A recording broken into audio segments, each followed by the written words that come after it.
कही कही बातें। नमस्कार दोस्तों, स्वागत है आपका कहीं अनकही बातों में। यहाँ हर हफ्ते हम लेकर आते हैं ऐसी कहानियाँ जो आपके जहन में डर की परछाइयाँ छोड़ जाती है।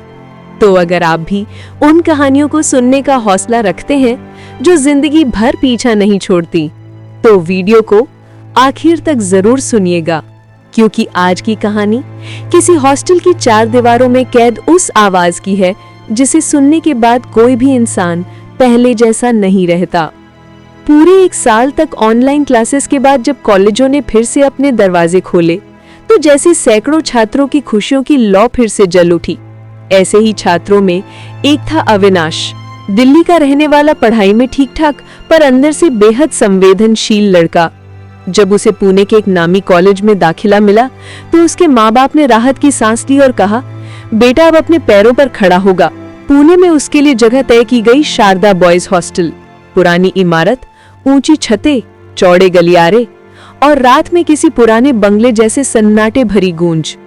पहली दिन जब अविनाश हॉस्टल पहुंचा तो उसे वहां के माहौल में कुछ अजीब सा एहसास हुआ। जाने क्यों सीढ़ियों के पास खड़े होते ही उसे लगा मानो कोई उसे ऊपर से देख रहा हो, पर उसने इस ख्याल को हंसी में उड़ा दिया। नई जगह है, दिमाग बहक रहा होगा। धीरे धीरे वो अपने रूममेट से घुल मिल गया। विनीत, सौरभ और हर्ष तीनों मस्त मौला और पढ़ाई से ज्यादा मस्ती में विश्वास रखने वाले लड़के। दिन बीतते गए, कॉलेज की रौनक बढ़ी। अविनाश ने भी खुद को इस माहौल में ढाल लिया, लेकिन किस्मत ने उसके लिए एक अलग ही किस्सा लिख रखा था। दिसंबर का महीना था। ठंडी हवाओं में कुछ अजीब सी नमी थी। सेमेस्टर एग्जाम्स आने वाले थे, पर दुर्भाग्य से अविनाश एक सब्जेक्ट का एग्जाम बीमार होने के कारण मिस कर बैठा। कॉलेज ने उसे अगली परीक्षा में री अटेम्प्ट का मौका दिया। बाकी सभी स्टूडेंट्स छुट्टियों पर घर जा चुके थे। सिर्फ कुछ ही बच्चे हॉस्टल में बचे थे जो अपनी अपनी परीक्षाओं की तैयारी कर रहे थे। विनीत और बाकी सभी रूममेट्स भी घर चले गए थे। पूरा हॉस्टल लगभग खाली था। उस रात अविनाश अकेला था। कमरे में हल्की सी पीली रोशनी जल रही थी। बाहर ठंडी हवा सीटी बजा रही थी। अविनाश अपनी किताबों में डूबा था। थोड़ी देर बाद उसने अपने मोबाइल में गाना लगाया और ईयरफोन कानों में लगा लिए। धीरे धीरे वक्त बीतने लगा। करीब आधी रात हुई होगी। अचानक उसके कानों में गाना बंद हो गया। उसने फोन उठाया, बैटरी खत्म थी। वो झुंझलाया, अरे यार, अभी तो चार्ज किया था। उसी वक्त उसे लगा जैसे कमरे के बाहर कोई धीमी आवाज में रो रहा हो। पहले तो लगा शायद कोई और छात्र होगा, लेकिन वो आवाज किसी महिला की थी। धीरे धीरे सिसकियां भरती, टूटी हुई, उदास। हॉस्टल में किसी औरत की आवाज सुनना, वो भी रात के 1:30 बजे, कुछ समझ से बाहर था। अविनाश के रोंगटे खड़े हो गए। वो उठा और कमरे का दरवाजा खोला। बाहर कॉरिडोर में घना अंधेरा था। सिर्फ छत पर लगी पुरानी ट्यूबलाइट टिमटिमा रही थी। वो कुछ पल खड़ा रहा। आवाज फिर आई और इस बार काफी पास से। वो धीरे धीरे आगे बढ़ा। सन्नाटा इतना था कि उसकी सांसों की आवाज तक गूंज रही थी। अचानक उसे पायल की झंकार सुनाई दी, धीमी धीमी, मानो कोई महिला धीरे कदम बढ़ा रही हो। उसके पांव मानो पत्थर के हो गए। वो आवाज उसके बिल्कुल सामने रुक गई, लेकिन वहां कोई नहीं था। डर के मारे वो वापस कमरे में भागा, दरवाजा बंद किया और पलंग पर लेट गया। दिल इतनी तेजी से धड़क रहा था कि खुद उसे सुनाई दे रहा था। आंखें बंद की, पर नींद कोसों दूर थी।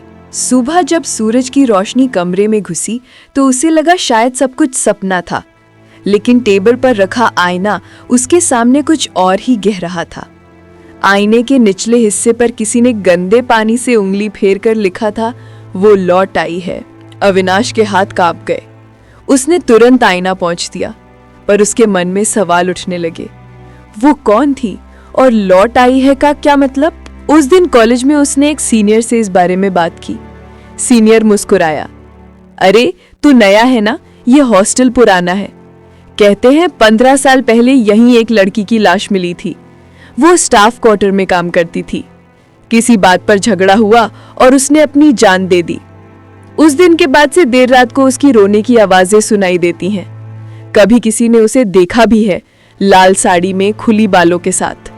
अविनाश उस बात को मजाक मानकर हंसा, पर दिल के भीतर डर बैठ गया। अगले दिन फिर वही हुआ। रात का सन्नाटा, ठंडी हवा और अचानक वही पायल की झंकार। इस बार आवाज वॉशरूम की दिशा से आ रही थी। अविनाश ने हिम्मत जुटाई और वॉशरूम का दरवाजा खोला। भीतर कुछ नहीं था, सिर्फ शीशे पर धुंध जम चुकी थी। वो आगे बढ़ा और जब उसने शीशे में देखा, वहां उसके पीछे कोई खड़ा था। लाल साड़ी, काले पड़े चेहरे पर बहते आंसू और होंठों पर हल्की सी मुस्कान। अविनाश चीखा, पीछे मुड़ा, पर वहां कोई नहीं था। वो वहीं गिर पड़ा, बेहोश। सुबह जब आंख खुली तो वार्डन उसके पास बैठा था। वो बोला, शायद बुखार है बेटा, डर गया होगा। अविनाश चुप रहा, पर अब वो जान चुका था कि ये कोई भ्रम नहीं। तीसरी रात उसने तय किया कि वो भागेगा नहीं। वो सच्चाई जाने बिना चैन से नहीं रहेगा।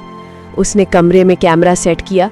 घड़ी ने 12 बजाए और फिर वही आवाज, धीमी रोने की सिसकी, फिर पायल की झंकार। कैमरे की लाल बत्ती जल रही थी। अविनाश ने कांपते हाथों से रिकॉर्डिंग चालू रखी। वो आवाज दरवाजे के पास रुक गई। दरवाजा अपने आप खुल गया, बिना किसी हवा के। कॉरिडोर से वही औरत अंदर आई, लाल साड़ी में लिपटी, चेहरा झुका हुआ और आंखों से लगातार बहते आंसू। वो धीरे धीरे उसके पास आई और बहुत धीमी आवाज में बोली, क्यों जलाया था मुझे? अविनाश का पूरा शरीर ठंडा पड़ गया। वो चीखा, पर आवाज उसके गले में ही अटक गई। अचानक रोशनी बुझ गई और कमरे में सिर्फ कैमरे की हल्की रोशनी बची, फिर कुछ नहीं। सुबह जब वार्डन कमरे में पहुंचा तो दरवाजा अंदर से बंद था। जब तोड़ा गया तो अंदर सिर्फ कैमरा चल रहा था और अविनाश बिस्तर पर गायब था। क्लिप देखी गई। कैमरे में वो लाल साड़ी वाली औरत साफ दिखाई दे रही थी, लेकिन उसके बाद कैमरा झटके से नीचे गिरता है और वीडियो वही खत्म हो जाती है। अविनाश का आज तक कोई सुराग नहीं मिला। वार्डन ने बाद में उस रूम को बंद करवा दिया। कहते हैं आज भी देर रात उसी कमरे से रोने की आवाजें आती हैं और पायल की धीमी झंकार गलियारों में गूंजती है, पर कोई अब वहां जाता नहीं। दोस्तों, कुछ कहानियां सिर्फ डर नहीं छोड़ती, बल्कि सवाल भी छोड़ जाती हैं। क्या सच में कुछ आत्माएं अधूरी रह जाती हैं, या ये सब हमारे मन का खेल है? जो भी हो, अगर आपसे कभी रात में किसी सुनसान हॉस्टल में किसी औरत की पायल की आवाज सुनाई दे, तो शायद वो सिर्फ हवा न हो। अगर कहानी ने आपकी रूह कंपा दी हो, तो कहीं अनकहीं बातों को सब्सक्राइब करना न भूले, क्योंकि अगली कहानी शायद आपके शहर से हो।